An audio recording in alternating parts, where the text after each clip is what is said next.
Imaginez un instant une machine d'une envergure colossale, avec des grilles avant massives et une couleur orange qui flash. Eh bien, c'est pas juste un simple véhicule. C'est une véritable merveille mécanique conçue pour dominer l'asphalte avec une puissance brute. Et honnêtement, c'est cette échelle complètement folle de ces mastodontes qui capte tout de suite l'attention et force le respect quand on les croise sur la route. Bienvenue dans ce nouveau décryptage. Aujourd'hui, on va explorer la mécanique, l'incroyable variété et surtout l'avenir écologique de ces engins qui font tourner notre monde moderne. Des défis logistiques du quotidien jusqu'aux toutes dernières solutions vertes, on va vraiment décortiquer les rouages de cette industrie vitale. Alors, au programme aujourd'hui, on commence par les poids et gabarits, ensuite on verra les différents types de camions, on fera un point essentiel sur le transport durable et enfin on verra pourquoi c'est un métier d'avenir. Allez, c'est parti avec notre première partie, les poids et gabarits. L'échelle de ces camions, c'est juste fascinant. D'un côté, on a le véhicule porteur classique, qui fait déjà entre 8 et 9 mètres de long. C'est déjà pas mal, non? Mais alors, quand on regarde un véhicule articulé, là, les compteurs explosent. On parle de 16,5 mètres de long pour 4 mètres de haut.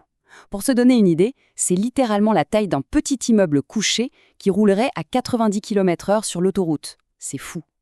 Et forcément, un tel volume, ça implique une masse complètement dingue. Mais attention, on ne peut pas faire n'importe quoi, il y a des limites très strictes pour ne pas détruire nos routes. Un porteur à 2 essieux, c'est limité à 19 tonnes, et ça peut monter à 32 tonnes pour 4 essieux.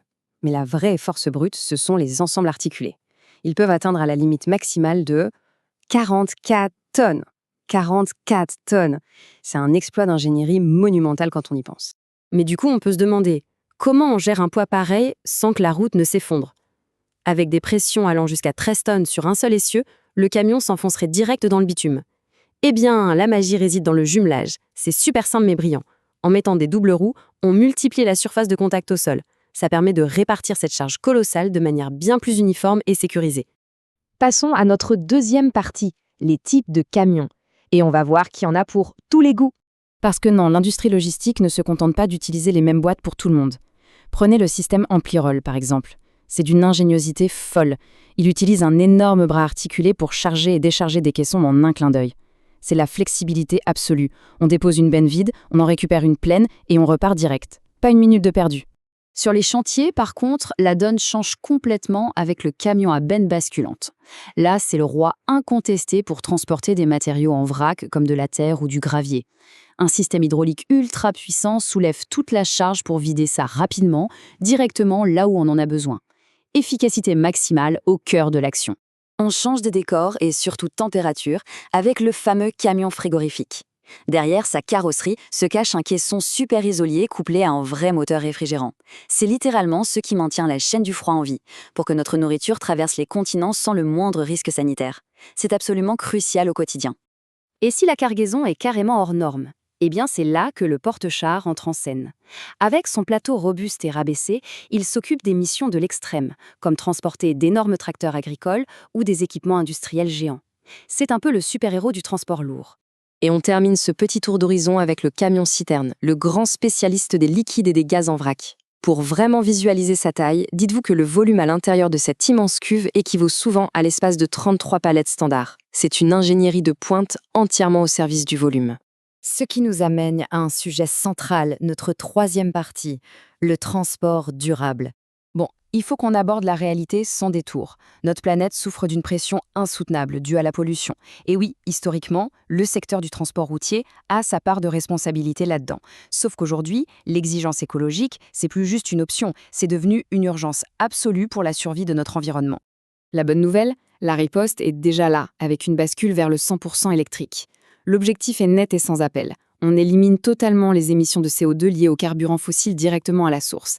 Mais on garde la puissance brute nécessaire pour tracter ces charges immenses. Et quand on regarde les chiffres de plus près, c'est assez bluffant. On parle de 300 km d'autonomie, parfait pour les trajets régionaux, avec un temps de recharge VR de 8 heures, idéal pour les pauses de nuit. Alors oui, l'achat de départ frôle les 300 000 €. C'est un sacré budget. Mais c'est le prix de l'innovation écologique et un investissement tout simplement indispensable pour enfin décarboner la logistique. Enfin, abordons notre quatrième et dernière partie, un métier d'avenir. On l'a bien vu, la logistique, c'est tout sauf un secteur poussiéreux figé dans le passé. Bien au contraire. C'est un domaine en pleine ébullition, sans cesse stimulé par les nouvelles technologies et ce grand défi environnemental. Conséquence directe, c'est une industrie qui recrute massivement et qui cherche de nouveaux talents tous les jours.